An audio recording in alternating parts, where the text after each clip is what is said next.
Good morning students. Today's topic is soaps and detergents. First one is soap.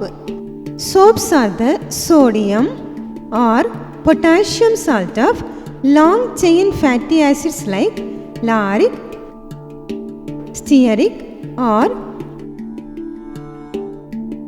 palmitic acid. They are obtained by the hydrolysis of oils or fats in the presence of alkali.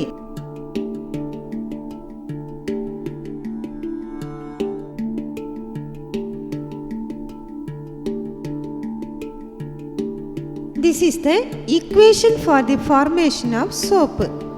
Oil or fat on hydrolyzed with sodium hydroxide, we will get glycerol and soap.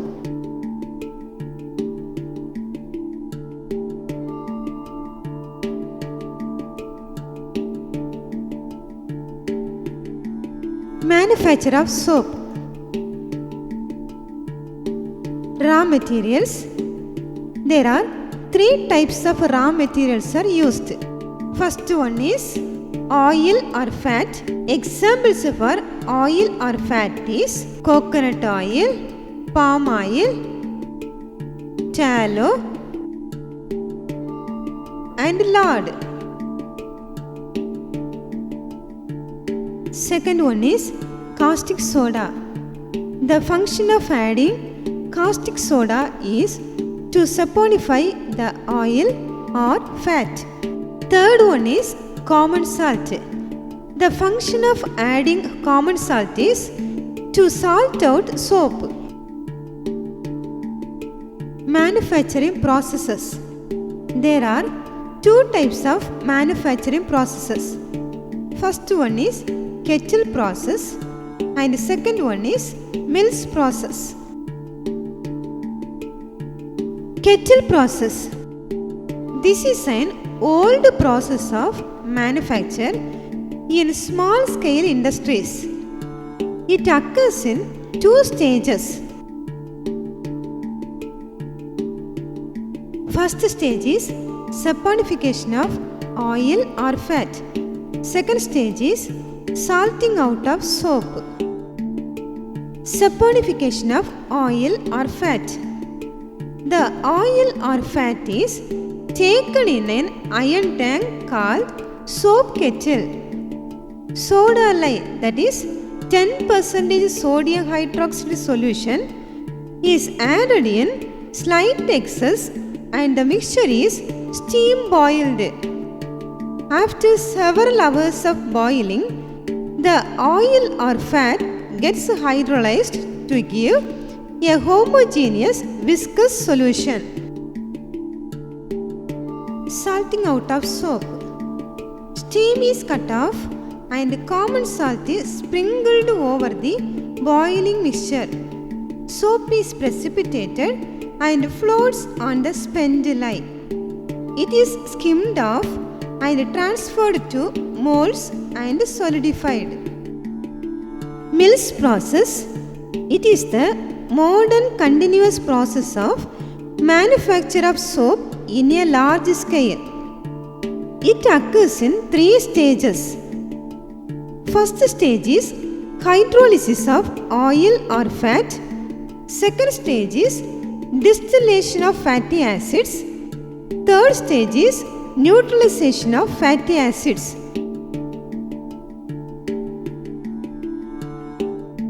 Hydrolysis of oil or fat. The oil or fat is mixed with a little zinc oxide and the mixture is heated by passing high pressure steam. Similarly, water is heated in another part of the plant. The heated fat and water are introduced into a tall tower called hydrolyzer from the bottom and top respectively. The upgoing oil or fat is hydrolyzed by the downward stream of water to yield fatty acids and glycerol. Oil or fat is hydrolyzed to give glycerol and fatty acid. The fatty acids rise to the surface and the glycerol is drawn out from the bottom of the tower.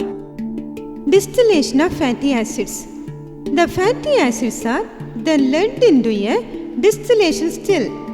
Here, they are distilled under reduced pressure when glycerol is vaporized out. Neutralisation of fatty acids. The fatty acids from the distillation still are neutralized with the calculated amount of alkali solution in a neutralizer kept at 95 degrees Celsius. Saponification takes place quickly and soap is formed, that is RCOOH plus NaOH gives RCOONA and 1 molecule of water. Next topic is cleaning action of soap. A soap molecule is composed of a non-polar hydrocarbon tail and a polar head. That is, the formula of soap is RCOONA. In this, the R group is the alkyl group. It is non-polar in nature. COONA is a polar group because it is ionized to give COO minus and Na plus ion. The polar head is water soluble while the non-polar end is soluble in oil or grease. The dirt particles are held on the cloth by some oil or greasy material. When rubbed with the soap solution, the hydrocarbon end is dissolved in oil or grease to form an oil in water emulsion. As a result of this, the soap solution spreads through the fibre and loosens the grip of oil on the dirt particles. The mechanical action such as scrubbing causes the removal of soap solution with the dirt particles. This is the picture for cleaning action of soap.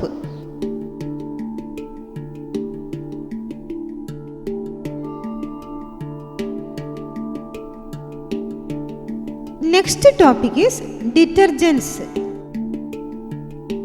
Detergents are sodium salt of long chain fatty alcohols or sulfonic acids. These are surface acting synthetic agents and hence called surfactants or synthets. Classification. Detergents are classified into 4 types. Number 1, anionic detergents. Number 2, cationic detergents. Number 3, non-ionic detergents. Number 4, amphoteric detergents. First one is anionic detergents. These are detergents which have an acid group like sulfate or sulfonate. Examples for anionic detergents are sodium lauryl sulfate and sodium dodecyl benzene sulfonate.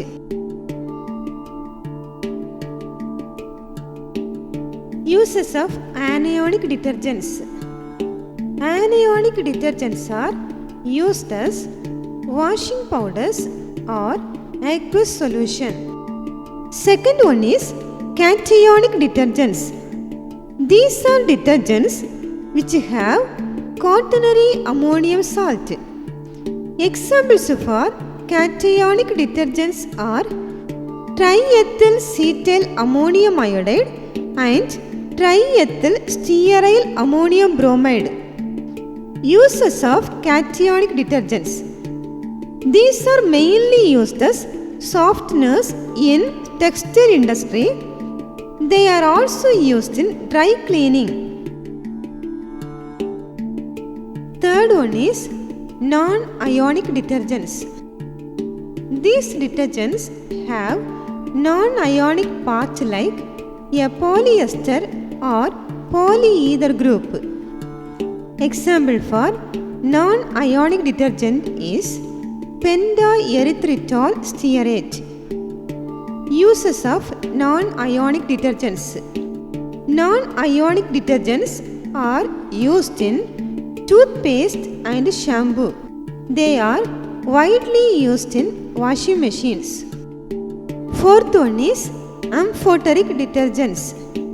These detergents contain both anionic and cationic groups at the water-soluble end of the molecule. Example for amphoteric detergent is sodium lauryl sarcosinate. Uses of amphoteric detergents.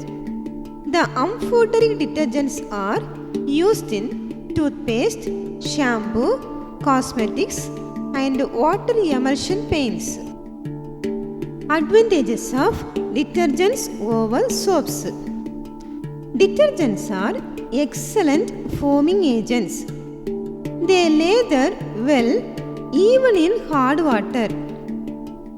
They are more active than soaps in comparatively low concentration. They can be used for washing delicate fibres like wool, silk, etc. They have germicidal and bactericidal action. Detergents do not leave any residue on the fabric. Thank you, students. You study this portion today itself. Okay?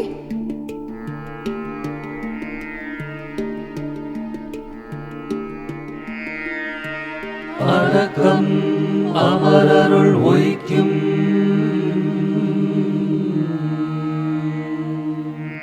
அடங்காமை ஆகிருள் ஒய்த்துவிடும்.